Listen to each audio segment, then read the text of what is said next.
বাইঙ্গিয়া bag জরা নেই গেছি।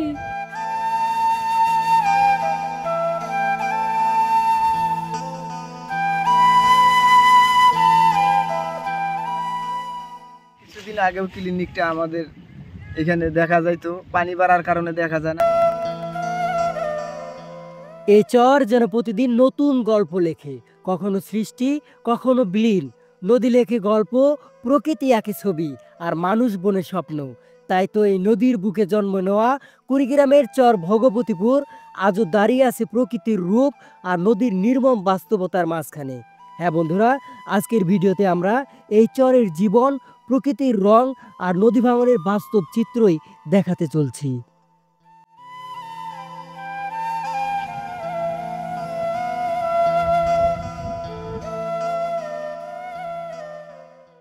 মানুষের জীবন কি দুর্দশা। এই ঘরগুলো 10 বছর থেকে এই ঘরে আছে, আর এই ঘরগুলো, খড়কুটের ঘরগুলো ভেঙে নিয়ে যাচ্ছে নিষ্ঠুর নদী। বাইঙ্গিয়া ব্যাগ জরা নেই গেছি, ল্যাপটিন নাই, ঘর দুয়ারের কষ্ট করতেছি, আমরা সব কিছুই করতেছি। বাদ বিনে কষ্ট, তার কিনা খাওয়া, নিজের ভুই সম্পদ নাই, খেয়া মাইসের ভুইতে রয়েছি, বন্দুক নিচে বাইঙ্গিয়া গেছে, এখন কোনে যা ঘর দুয়ার কোনা চাপা কষ্ট, আমরা দুঃখ করতেছি না। মাইসের কাছে বাকি ভালো লাগে। এর আগেও বাড়ি কি ভাঙছিলেন, সরাইছিলেন? কয়বার বাড়ি ভাঙলেন? আমি 2 বার বাড়ি ভাঙলাম। 2 বার? তো এই বাড়িটা কতদিন হলো? 10 বছর। তো 10 বছর ছিল এই বাড়ির বয়স। তো দেখুন, 10 বছরের স্বপ্ন ভেঙে নদীতে বিলীন হয়ে গেল।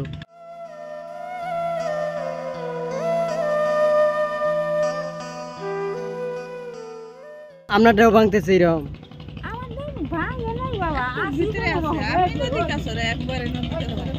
তো দেখুন, এই যে নদী এইভাবে ভাঙা শুরু করছে, হয়তো কিছুদিন পর আপনারটাও ভেঙে যাবে। বন্ধুরা, আমি যে বাড়ির আগেটাতে আছি, মানে বাড়ির উঠানটিতে আছি, দেখুন মনে হচ্ছে এটা একটা আবাদি জমি, যেখানে এই যে ধানের বীজ বপন করা হয়েছে। আসলে এর রহস্যটা হচ্ছে, ইনাদের উঁচু জমি নাই, আর এগুলো নির্দিষ্ট সময়ে নির্দিষ্ট জমিতে পানি সরে গেলে বপন করা হয়। তবে এই বীজ বপনটা, মানে এই ধানের বীজটার সাথে লুকিয়ে আছে নির্মম এক কাহিনী।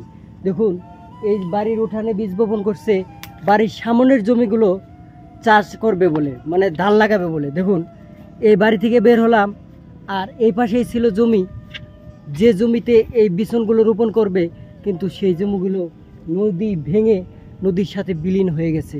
দেখুন, ভাগ্যের কি নির্মম পরিহাস।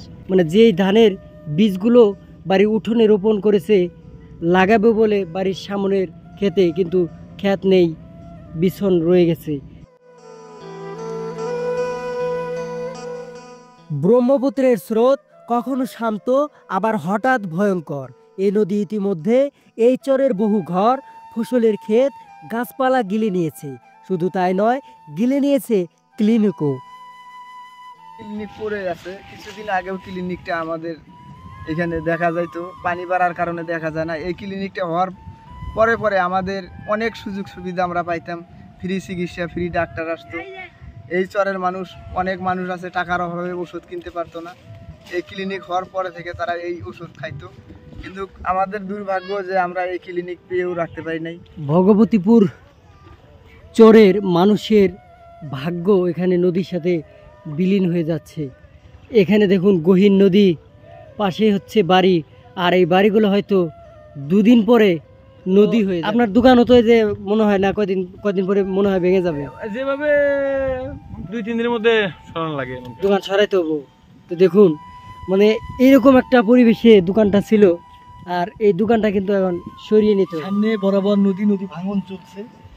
এই চাপটা যদি আমি এভাবে নিশ্চিন্তে কিছুক্ষণ একটু ঘুমাই বা বসে থাকি, একদম নদীতে চলে যাবে একটু পরে, এরকম একটা পরিবেশ এখানে। আর এখানে একটি ছোট্ট দোকান, মানে এই দৃশ্যটা এতটা ভালো লাগছে যে এখানে আমি বসলাম, সামনে দোকানের কাস্টমার কোন জায়গা থেকে আসবে, নদী থেকে আসবে নাকি, মানে এমন দোকানের সামনে তো কিছু জনবসতি থাকে, মানুষজন আসে। এই দোকানের সামনে শুধু নদী আর নদী, কোনো বাড়িঘর নাই। একটা সময় হয়তো বাড়িঘর ছিল, সেগুলো হচ্ছে নদী গর্ভে বিলীন হয়ে গেছে। 3 নদী কাছাড়ও ভাঙছে, আর অন্যদিকে এই কাকাকে দেখুন মাছ ধরছে। সাজানো গোছানো বাড়ি ছিল, আবাদি জমি ছিল, এখন মাথা গোজার ঠাঁই নেই। নিঃস্ব হয়ে চোখের জলে ভাসছে এই ভগবতীপুর চরের মানুষ। বাগদাদার সম্পদও নাই, পরের সম্পদ একজন বলুক এখন। হ্যাঁ, পরের সম্পদ একটু কিনে নিয়ে হয়তো করি, এটা যে চলে গেলো আবার কিনে নিতে হবে। ওই পশ্চিমে যে নতুন একটা মসজিদ আছে, মসজিদে বছর আন্ত মনে করেন যে 10-12 হাজার টাকা পাই। মিথ্যা কথা আমরা জানি না বাবা, দেখলে টের পাবেন। আমার দেখুন এই যে থাকার ঘর। এই নদী যখন ভেঙে নিয়ে যায় তখন এই চরের মানুষের জীবিকা নির্বাহ কঠিন হয়ে পড়ে। অসহায় হয়ে ঘুরতে শুরু করে চর থেকে চরে, একটু ঠাঁই খুঁজতে, একটু নতুন ভাবে বাঁচতে। জীবিকা খুব ভয়াবহ, বর্ষার সময় খুবই কষ্ট হয় চলাচল। গরু বাছুর আঙ্গুর থাকলে চলার বুদ্ধি হয়। নদী কেড়ে নেয়, নদী আবার ফিরিয়ে দেয়। একদিকে ভাঙছে, অপর দিকে চর জাগছে। ভগবতীপুরের এই নদী ভাঙনের ভয়াবহতার অপর প্রান্তে যেন নতুন রূপে ছবি এঁকেছে প্রকৃতি। নৈসর্গিক রূপে গড়ে তুলছে সবাই শান্তির নীড়।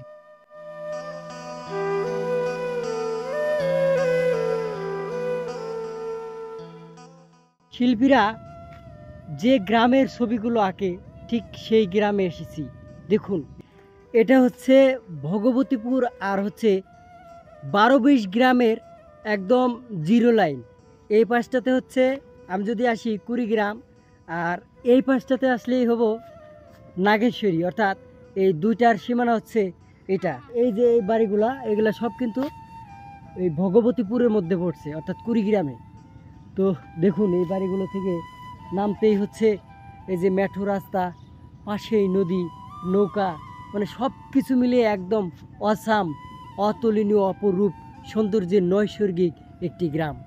এই ঘরটা দেখুন, মানে এখন শুষ্ক মৌসুম, পানি নাই, তাই নিচে থাকবে। আর যখন পানি উঠে যাবে, এই যে উপরে ওঠার মতো, মানে দোতলা ঘর, অর্থাৎ বন্য কবলিত অঞ্চলের মানুষদের জন্য এই ঘরটা একদম উপকারী এবং পারফেক্ট একটা ঘর। বাথরুমটা দেখুন, মানে এটা ভাসমান বাথরুম। পানি যতটা উপরে উঠবে দেখুন, এই পাইপটা ততটা উপরে উঠবে। আর এটা একদম ফিক্সড করে দেওয়া, পানির ভিতরে ঢোকার মতো কোনো বুদ্ধি নেই, মানে বাইরে থেকে পানি ভিতরে ঢুকবে না। পয় নিষ্কাশনের জন্য দেখুন কি একটা ব্যবস্থা করে দিয়েছে। টাকার সংকট, তাই দেখুন এই যে ঘর, এটা হচ্ছে হয়তো গরু ঘর, আর এই দিকটায় হচ্ছে এটা হচ্ছে থাকার ঘর। দেখুন উঠানেই এই যে এদিকে শাক, এদিকে যে ধনচা, তারপরে ওই দেখুন ওই দিকটাতে খড়ের ঢিপি। ভিন্ন ভিন্ন চরে, ভিন্ন ভিন্ন রূপে, ভিন্ন ভিন্ন মানুষের সাথে দেখা, আর ভিন্ন ভিন্ন কর্মযোগ্য। দেখুন এখানে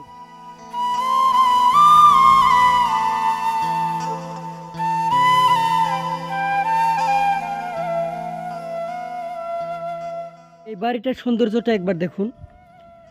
এটা বাড়ির আঙিনা, বাড়ির আঙিনাতেই ধানের চারা, এই যে এখানে গরু বাঁধা হয়, পাশে হচ্ছে একটা ছোটো চিকন মেঠো পথ এবং তার সাইডেই নদী।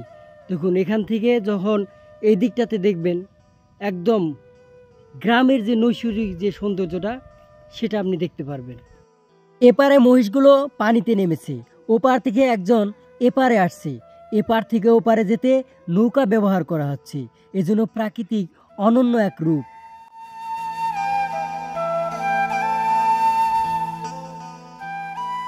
শহরের মতো যদিও এখানে সুযোগ সুবিধা নেই, কিন্তু এই প্রকৃতির নৈসর্গিক রূপ এবং এই প্রকৃতির টানেই এই চর থেকে চরে সংগ্রামীভাবে জীবনযাপন করছে এই চরের মানুষজন। দেখুন এই রূপ যেন চিরচেনা, এই রূপ যেন রং তুলিতে বয়ে আঁকা, এই রূপ যেন শিল্পীর, এই রূপ যেন বাংলার। তো বন্ধুরা, ভগবতীপুরের চরের এই গ্রাম, এই দৃশ্য, মানুষের যাপিত জীবনগুলো আপনাদের কাছে কেমন লাগলো তা অবশ্যই কমেন্ট করে জানাবেন। আজকে এই ভগবতী চর থেকে এখানেই বিদায় নিচ্ছি। আল্লাহ হাফেজ।